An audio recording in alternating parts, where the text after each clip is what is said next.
नमस्कार, मी श्रुती राहुल TV9 विशेष मध्ये आपलं स्वागत करते। पंतप्रधान मोदींनी तरुणांसाठी बनवलेला एक व्हिडिओ मेटानं फेसबुकवरून हटवल्यामुळे वाद निर्माण झाला। या चुकीबद्दल मेटानं माफीही मागितली, मात्र शासनानं आता मेटाच्या अधिकाऱ्यांना समन्स धाडलंय। एका तांत्रिक चुकीमुळे काय काय घडलंय पाहूया। मेटाने फेसबुकवरून पंतप्रधान मोदींचा व्हिडिओ हटवल्यामुळे मोठा वाद निर्माण झालाय।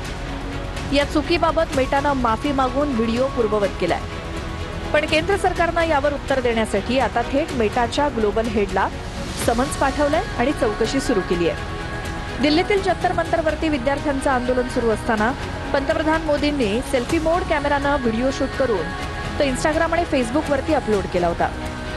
इंस्टाग्रामवरती मोदींच्या या व्हिडिओनं आतापर्यंतचे सर्व रेकॉर्ड मोडले। मोदींच्या या 3 व्हिडिओजनी त्यांचे फॉलोअर्स काही तासात तब्बल 10 लाखांनी वाढले होते। मोदींनी जेनझींपर्यंत पोहोचण्यासाठी बनवलेले हे व्हिडिओ चांगलेच व्हायरल झाले होते, परंतु मेटानं यातील पहिला व्हिडिओ फेसबुकवरून डिलीट केला होता। मोदींचा व्हिडिओ फेसबुकवरून हटवल्यानंतर मोठा गदारोळ झाला। अखेर मेटानं झालेल्या चुकीबाबत माफी मागितली असून व्हिडिओ पूर्ववत केलाय। मेटानं काय म्हटलं? मोदींचा व्हिडिओ चुकीनं हटवला गेला। ही घटना तांत्रिक त्रुटीमुळे झाली आहे। AI आधारित यंत्रणा फिल्टरिंगमध्ये कधी-कधी चुका करते। व्हिडिओ हटवण्याचा कोणताही हेतू नव्हता। कारवाईचा पुनर्विचार करून तो व्हिडिओ पुन्हा पूर्ववत केलाय।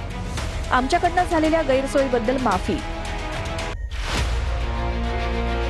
मेटानं माफीनामा दिला असला तरी इलेक्ट्रॉनिक्स आणि माहिती तंत्रज्ञान मंत्रालयानं या घटनेची दखल घेतली आहे। मेटाच्या ग्लोबल पब्लिक पॉलिसी हेडला समन्स पाठवलंय आणि चौकशीसाठी बोलावण्यात आलंय। आता इलेक्ट्रॉनिक्स आणि माहिती तंत्रज्ञान मंत्रालयानं या पूर्ण प्रकरणाची चौकशीही सुरू केली आहे।